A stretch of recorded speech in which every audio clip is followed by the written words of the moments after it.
92 FM.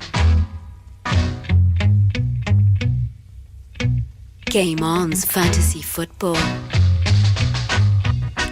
Well, you're very welcome along to Game Week 23. It's the Game On Fantasy Football podcast, and I'm glad to say the whole team is here. There's Phil McGrath from FantasyPremierLeagueTransfers.com. How are you, Phil? Hola! And live from London, it is Paul Caffrey, also from FantasyPremierLeagueTransfers.com. Hello, Paul. Hello, Andrew. How are you? Well done. I like that bright start. Right, let us crack on. Before we get into Game Week 23, focus games and best of the rest and captain's picks, a quick run through Game Week 22. Sunderland held by Southampton to a 2-2 draw. Johnson and Barini. Johnson on the score sheet again. Yeah, I'm sure he's going to be talked about later on. Lovren and Rodriguez with the goals for Southampton. Arsenal 2-0 victors over Fulham. Cazorla with both goals, and Wiltshire on the assist sheet there. Hard work of that one. They did make hard work of that. Crystal Palace 1-0 winners over Stoke City. Punchin with the goal. The penalty not hero becomes the goal hero in the next game. Manchester City 4-2 win over Cardiff City. Yaya Toure, Navas, Dzeko and Aguero. He's back. And Noonan Campbell on the score sheet for Cardiff City. Norwich 1-0 victors over Hull City at home. Great 3 points for them. Snodgrass with the assist to Ryan Bennett, a man that Phil's been bigging up for a squad player for the last few weeks. West Ham went down 3-1 to Newcastle. Andy Cole got the assist for West Ham, but it doesn't really matter because the goals were scored. 2 for Kabaye, who's apparently on his way to PSG.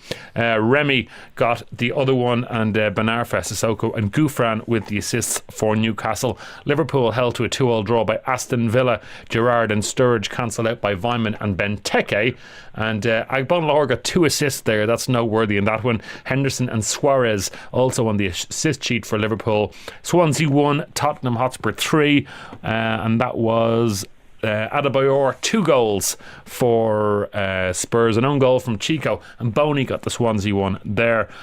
Chelsea 3, Manchester United 1, a hat-trick from Samuel Eto'o at the whole bloody packet. Assists 2 for Cahill. Very good assists there for the defender, and Hernandez got the lone Manchester United goal. Jones with the assist. West Brom 1, Everton 1. Lugano scored for West Brom. Morales scored for Everton with Lukaku on the assist, and Morrison with the assist for Lugano. So that was Game Week 22, but now let us turn our attention, much more importantly, to Game Week 23. Yes, Game Week 23, and I'm going to turn to Phil and ask you for the first of our focus games. Phil, what are you thinking of? Chips. You're thinking of Daddy at Chips? Daddy wasn't even in it. Yep. Straight to Chips. Yep. No. Okay. Well, in game-wise, I suppose. Manchester United and Cardiff? Man United and Cardiff. All right. Let's start with the home team, Manchester United, and we got to talk about Juan Mata. Yeah, I suppose we kind of have to. I mean, looking at the game going into it, United 4 wins, 2 losses in the last 6. They've only registered 11 goals and 14 goals in 11 home games, should I say? Shocking. Yeah, which isn't great by United standards. They have conceded 10 and managed 4 clean sheets. So brutal. Yeah, listen, we know what it is at this point in time, and I suppose obviously Juan Mata coming in now was the golden boy, the golden goose. Hopefully can make the difference. But I mean, there is good news for United, I suppose. Listening to David Moyes today, Rooney, Van Persie and Fellaini all trained today. Now whether this weekend's fixture is going to come too soon, I suspect that Fellaini won't feature and Van Persie will probably be given time to make sure he's well rested. I think we could see Rooney back, because I do think United will have enough in the tank to beat Cardiff, no disrespect to them, without Van Persie or Fellaini.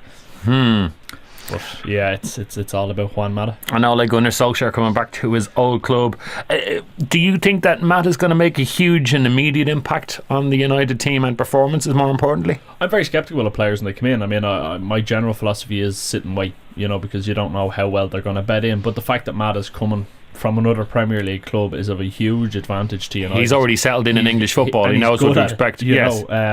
So I do expect him to make a big impact. Whether it's going to turn United seasons around or not, I don't know. But for fantasy managers, I do suspect there shall be points. There shall be points, but whether to get in or not, that's the question. Paul, please answer it. Bring Mata in now. Bring Mata in now. 9.4. He's never been cheaper this season.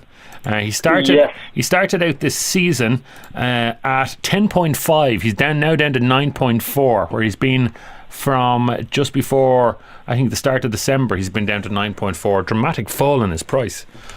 But and deservedly so. He's a man who wasn't playing football. Obviously fell into disarray.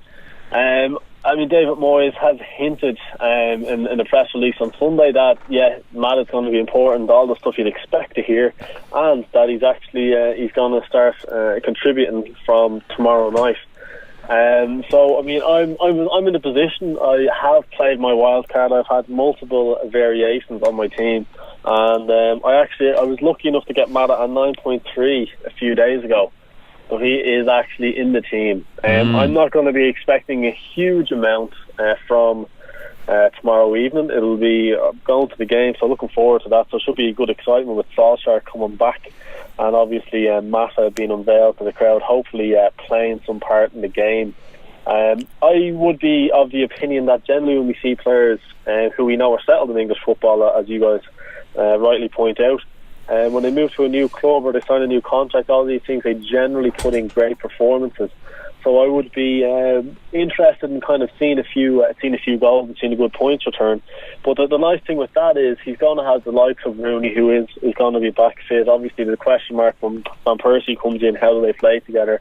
I suspect Madden might be pushed over to the left wing, and Januzaj might be out of the team. Well, in the period while Van Persie is missing, I'd also be expecting the fantasy points for Januzaj and Rooney to increase, especially Januzaj, who's been creating a lot, but the players around them just haven't been doing it, and have been letting them down at crucial times. All right, Paul, just for a second, let's hear from Matt from his press conference today.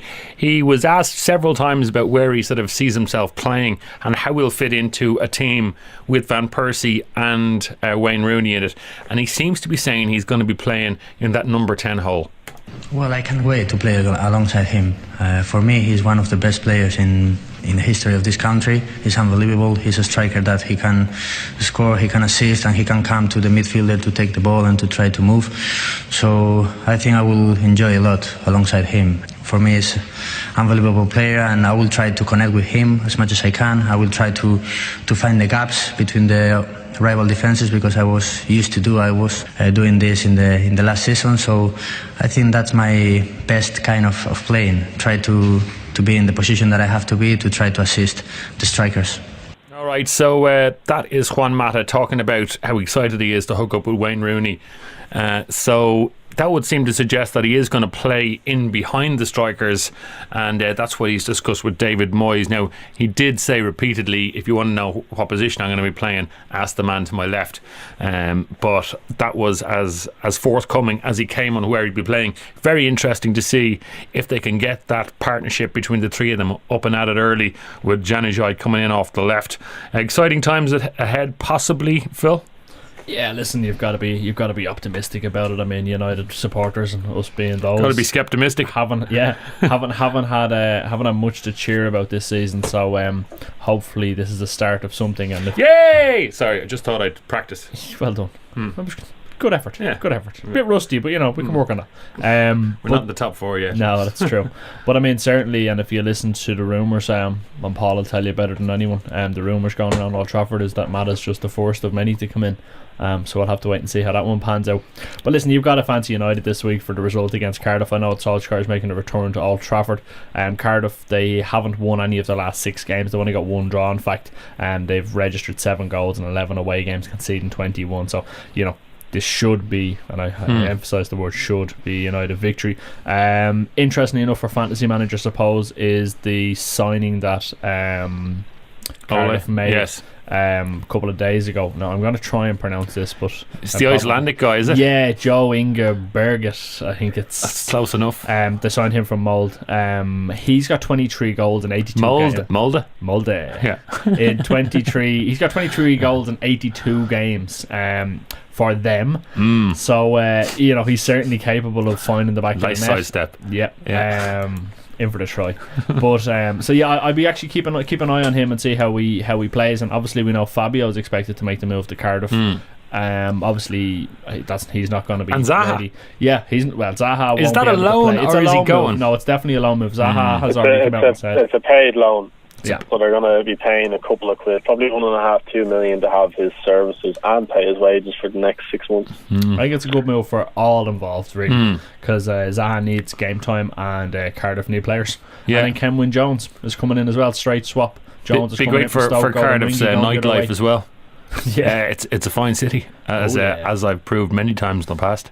So things are looking up for Cardiff. I think they've made some good signings. And for Zaha. But, And for the people of Cardiff. but it won't be coming this week. I was going to say this weekend. It's a midweek. Yes. This midweek. It just doesn't have the same ring to it. No. But yeah, listen, United all day long. For me, Paul's right. If you can bring in Mata, I would suggest you do so now, because I do feel a price rise will be imminent. You think that Mata is going to be sort of amongst the three best midfielders? Because that's basically what Paul said. He's brought him in because he thinks Mata is one of the three best midfielders, or will be one of the three best midfielders between now and the end of the season. That's the logic here, because for that price, Paulo, seriously, you have your Yaya Tourés, you have your Oscars, you have your big players. You're putting Mata up with them right now, aren't you?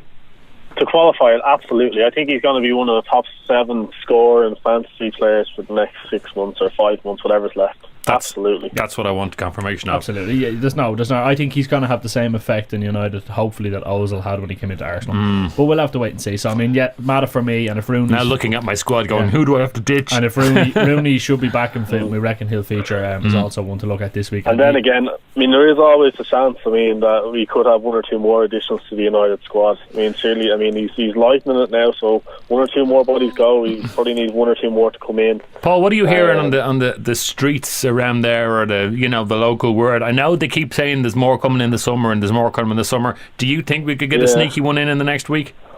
I wouldn't be surprised. Funny enough, I bumped into David Moyes in the airport at 3:30 last Friday. He was on his way to Germany. Where were you going? For legal reasons, you don't have to answer that question. Yeah, you can probably guess where I was going. But funny enough, a bit of banter. There's some more players coming in, just a wry smile, and he raced off to his Lufthansa flight. But Lufthansa flight. Are you giving us a little hint there? Yeah, he went off to Germany. So no, he went to Germany. He did. He was at the Bayern Munich game. So and they were playing Mönchengladbach. Mönchengladbach, yeah. And that's who he was looking at. Apparently, it could be, perhaps. Yeah. It's but looking at it this way, you wouldn't be scouting so much with a few days to go to the January transfer window if you weren't considering doing business. If it was something that you were thinking of leaving till the summer, why would you be racing around when the schedule is very, very tight as it is, the way that the games are coming? He did say he likes to travel.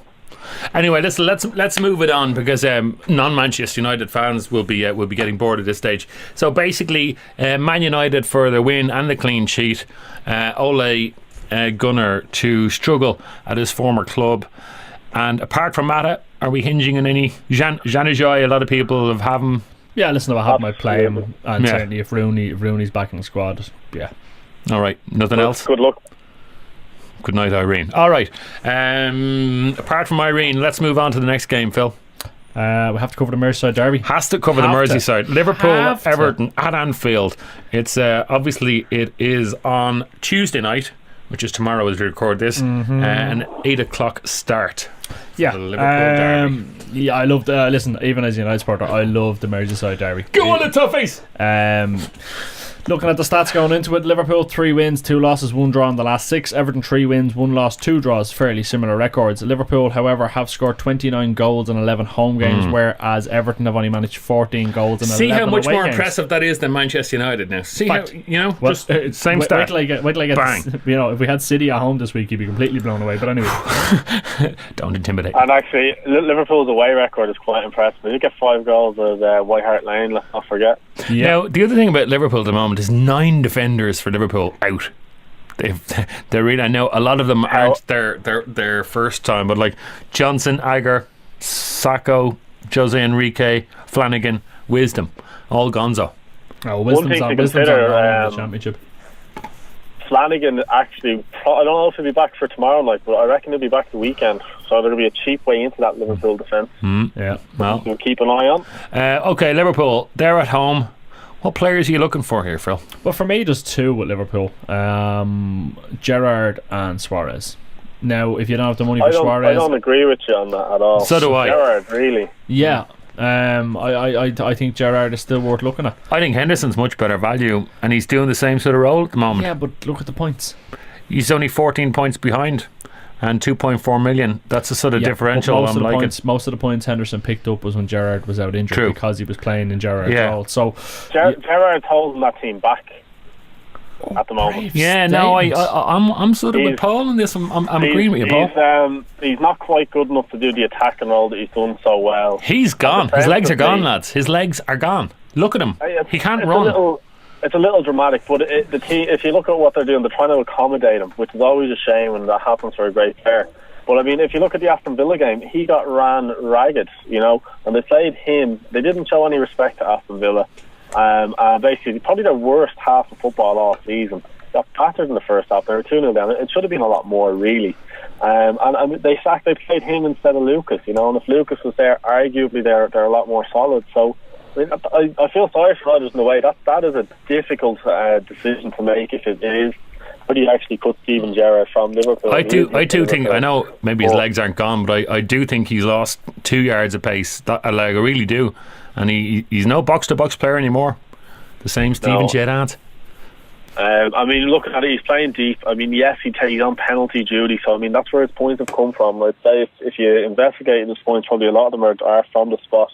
And at the price, I would argue no, and I'd probably be more your Hendersons, your Sterlings, cheaper way into that midfield than Gerrard. And absolutely, look, Luis Suarez, no questions about it. I mean, possible captain shout even. I thought one very interesting stat coming into this. Neither Martinez or Rodgers have actually won a Merseyside derby yet. So obviously the last few have been draws since they've been instated, since they've been put in position. So again, I think a lot of goals here. I think I'll have any defenders. I'll probably play them for the chance of getting attacking points.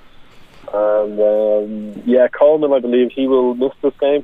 He was 75% fit to play, or 75% chance of playing yesterday, but that's gone down to 50%, so that's not a good indicator.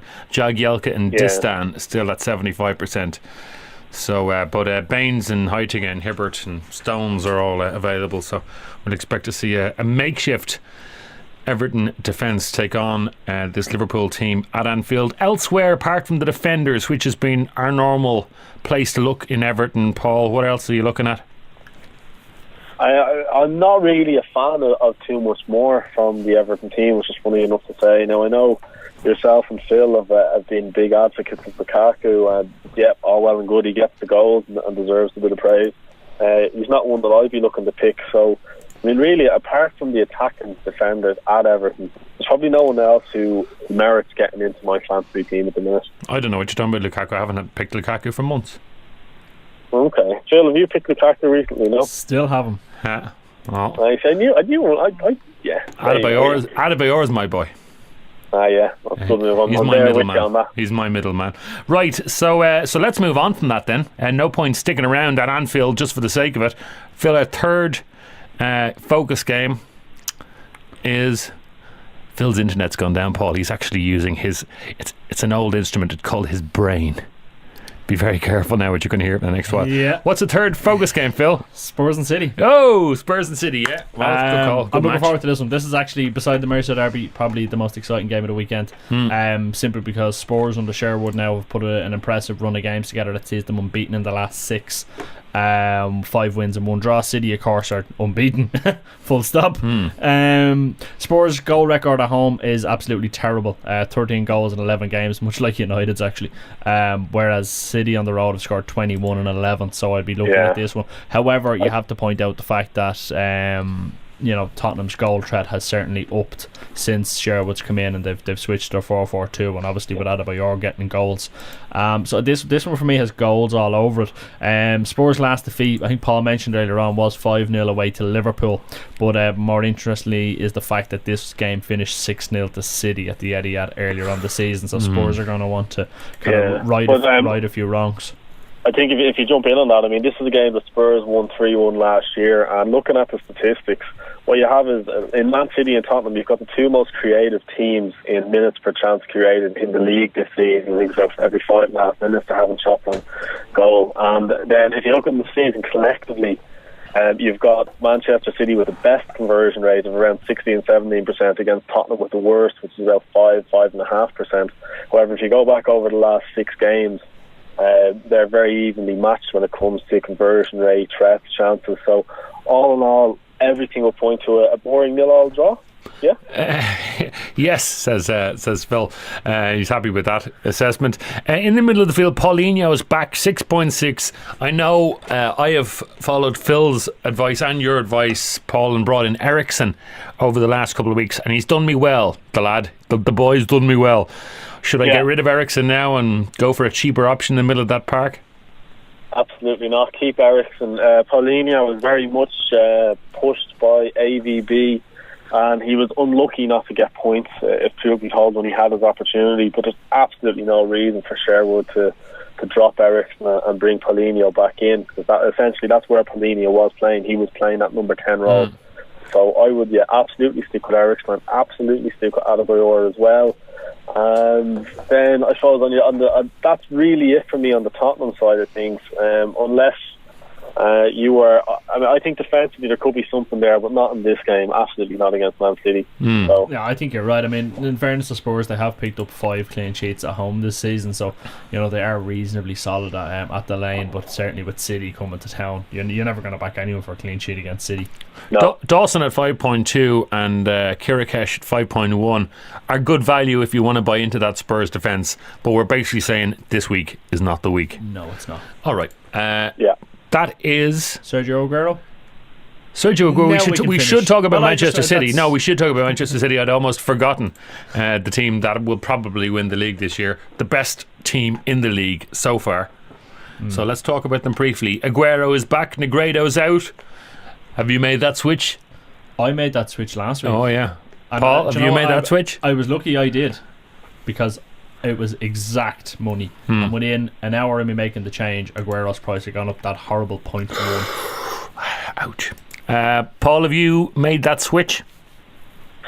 Have you brought the Kun in? The Kun. Be careful when you're saying that.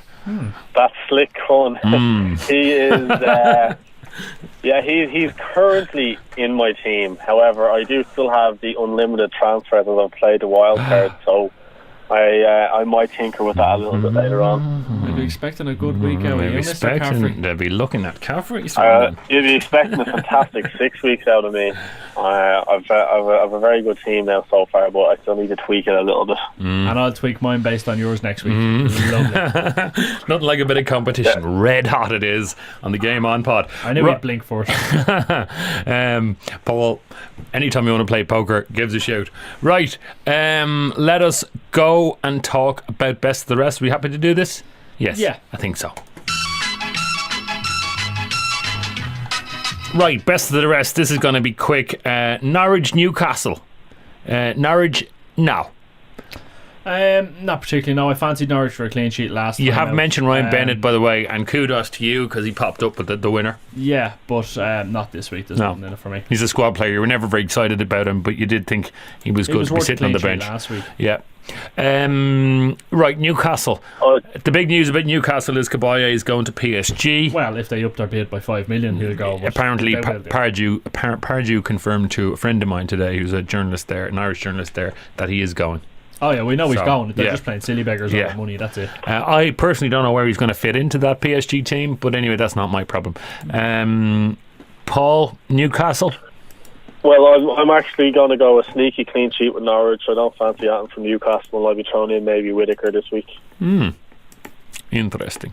Okay. Kabaya drives a lot on that team, and without him, I mean, Gouffran and Remy, they may struggle to get the ball in truth, so that would be the thinking behind that. Remy's conversion rates are pretty good, though. Even with his limited amounts of chances, he still converts. Yeah, I still like Remy. I still consider bringing him in nearly every week.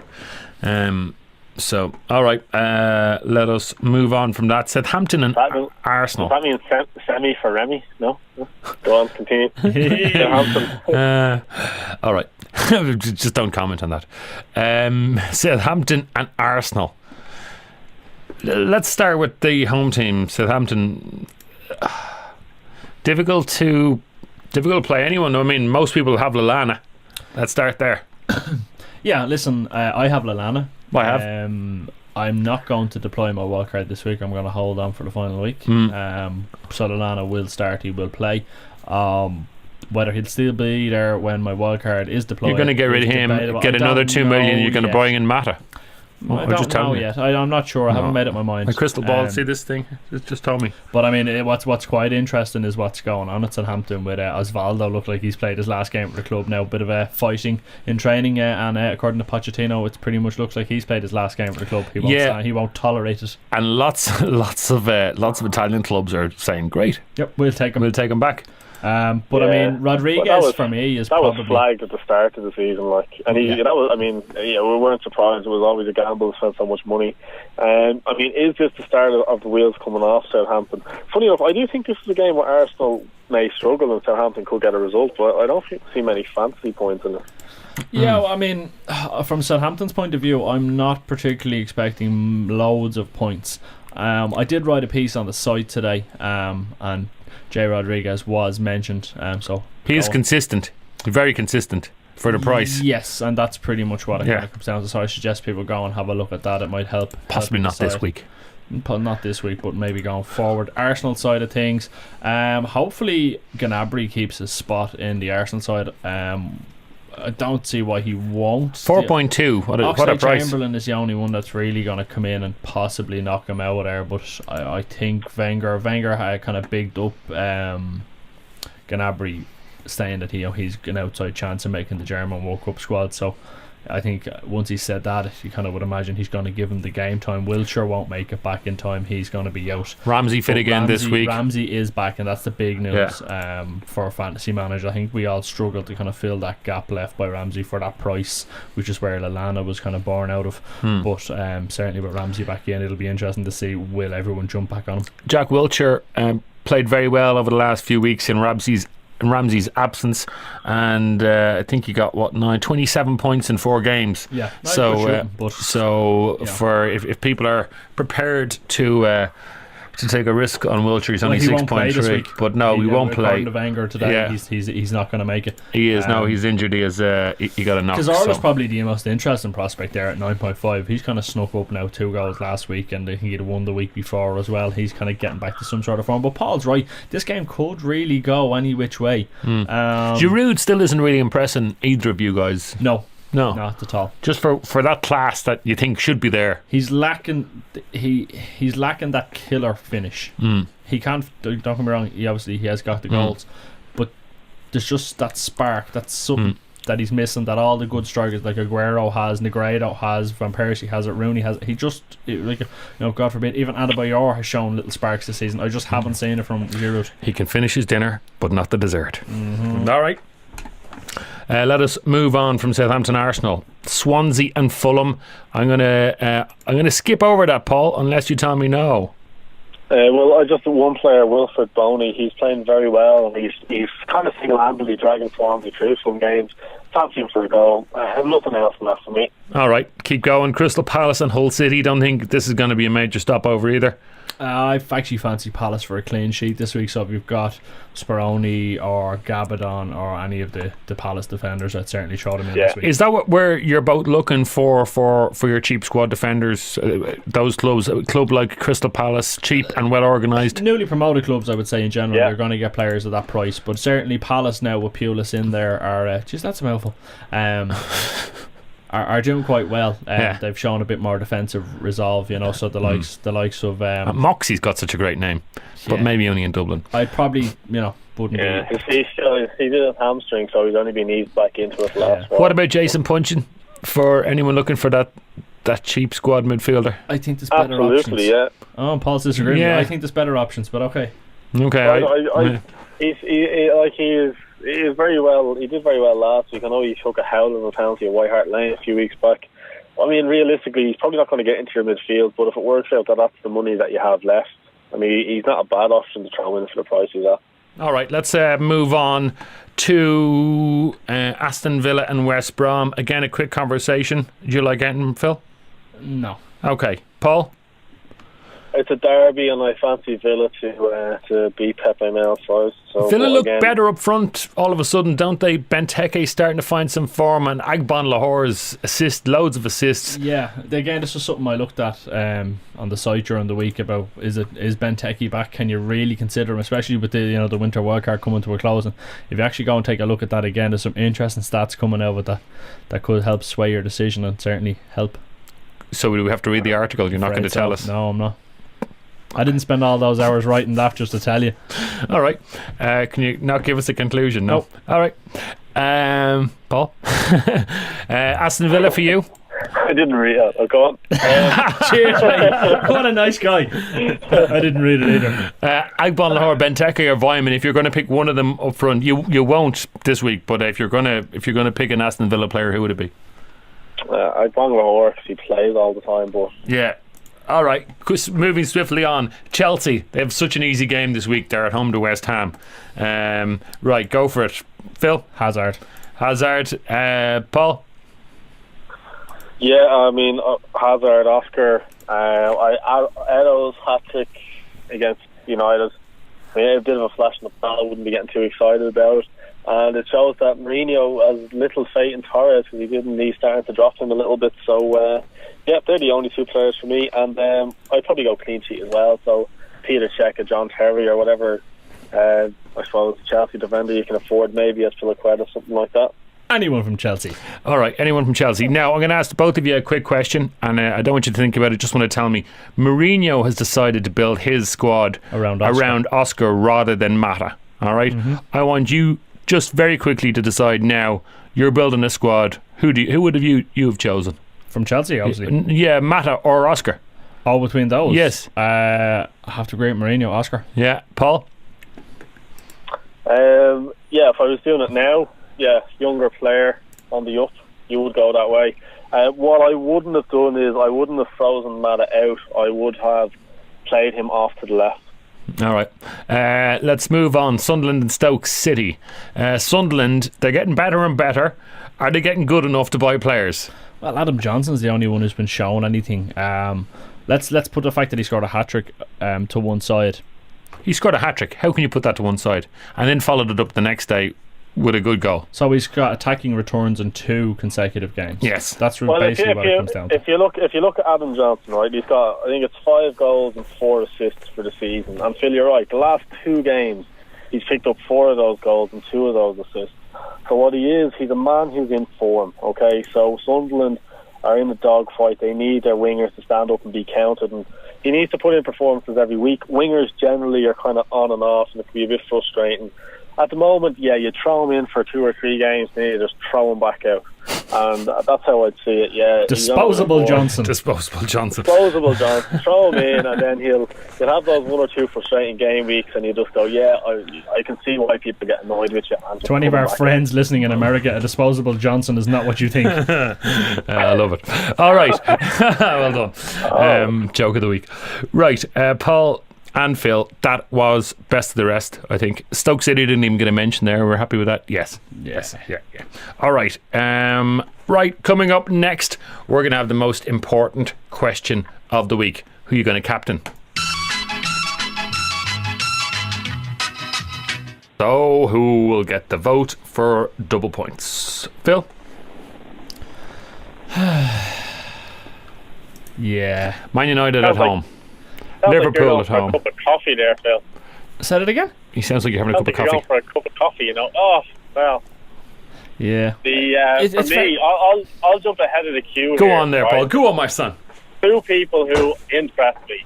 One, and he's probably going to get the armband for me, it is Eden Hazard, because I expect to see a Chelsea response, if you will, from the fact that Mata has stepped aside. He really is the only man who is going to deliver for Jose aside for perhaps Oscar. And then the second one, which is catching the eye, is Adebayor, funny enough, against Manchester City, because we know that he's banging form and he really likes to score against his former clubs. I mean, sir, even as you mentioned, his celebration for Man City against Arsenal all those years ago. So they're the 2 players I'm eyeing up. I know one Merseyside derby or one or two other places as well. What it comes down to this week is we've got 4 or 5 options with no obvious choices. So, interesting week. Yeah, and that's very much why my indecision came in. But it's very difficult to look past Suarez at home in the Merseyside derby against Everton, and we might even see another dive from him. Only this, this time it won't be Moyes on the sideline. Listen, Suarez has to be in there. There's no doubt about it, and I think a sneaky outside shout and Juan Mata breaking his duck in his debut. A hat-trick and 2 assists. No, but if you know, I think he could be a sneaky outside shout. But for me, you reckon he's going to start? Yes, I think they'll start him. Yeah. Well, he's not lacking in fitness. No. So he came to play. I think against Cardiff at home, I think he'll want to. I think he'd like to. It's a nice one to start him in. Yeah, I think it is. I think United can afford to start him. I think they need to start him. Never mind afford. But yeah, for me, I think Suarez is probably where I'm gonna go. Yeah, I mean, it is the Everton B team defence. It is. That should be mentioned. Stones ain't got the stones. Interesting you said about a reaction from Chelsea, and the fact that the question I had just asked a minute ago about Oscar or Mata. Will there be a big reaction from the man in question, Oscar, on the Chelsea? He'll be trying to prove to Mourinho that he made the right choice. He scored the other night from a free kick. I don't think it's a case. No, but he'll want to. He's a good child. Well, he already put them through to the 4th round. Gotta love the love, with a nice free kick. Gotta love the love. So, I think he's been putting in those performances, and he's kept himself in that team week after week, and he's been getting the fantasy return as well. So for him, it's just more of the same. I just had a question I realised I never asked. Go on. Do we reckon we'll see McGeady this week? McGeady for Everton? Yeah. Oh, of course, yeah. Just dawned on me there. I mean, can I ask you both a question? Not that I have him in my team. Can I ask you about... that's it. Do you rate Aidan McGeady? No. At this level? Unproven. I think so. I think he's unproven is the right way to describe him, but I mean, what he did show was he was too good for the Scottish League. He can make the arguments about consistency. For internationals for Ireland, he has scored goals and proved that he's good. Hasn't scored too many goals, in fact, for Ireland. He scored a couple. He probably hasn't scored enough, and obviously, he had the problem where he was criticised very harshly by Liam Brady before he entered the management setup, and then he gave him a few games. But he could have went to Birmingham. He could have went to Birmingham City, and he elected to go to Russia. And the big question mark was, is he good enough? The first thing he's going to have to come up against is he good enough against that Everton team? Because that Everton team is quite settled and is doing quite well. So, I think the fact that Oviedo's at the break in his leg might have given him an opportunity. Desperate, unfortunate, wasn't it? Awful unlucky. You have to feel sorry for the guy, but I think that injury may just open things up for McGeady.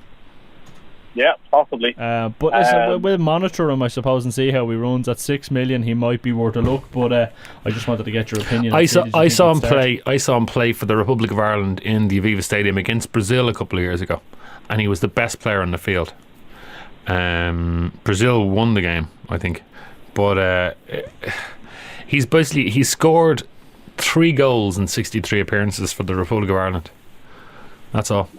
So his goal return hasn't been great at an international level.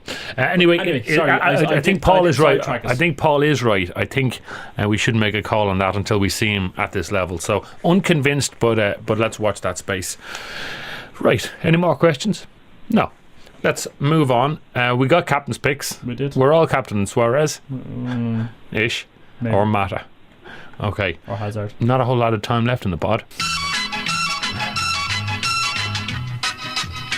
Time to tell you that live time tomorrow night is the deadline is 7:30. Correct and right. So live time will be on from 6:30 to 7:30 tomorrow evening. Correct on the right. Twitter machine. Hashtag live time.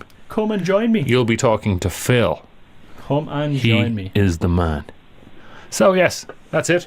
And don't forget some wonderful articles on fantasypremierleaguetransfers.com. Some of them were even written by Phil. Especially if you've still got your wild card. Yeah, it's like the end of a good book. You need to find out what happened to Benteke. All right. just what did happen to Benteke in the end. Anyway, we will be checking that out in fantasypremierleaguetransfers.com. We will be recording another pod on Thursday for Game Week 24. We will. It's all go this coming week. thick and fast. And the pods as well. Right, that is all we've time for. Paul, thank you very much for joining us from Landing in it. You are very welcome. Oh, thank you very much. We are very welcome. And so are you. And we'll speak to you on Thursday. Good night, so. Yep. God bless. Forward to it. See you guys. There's me bus.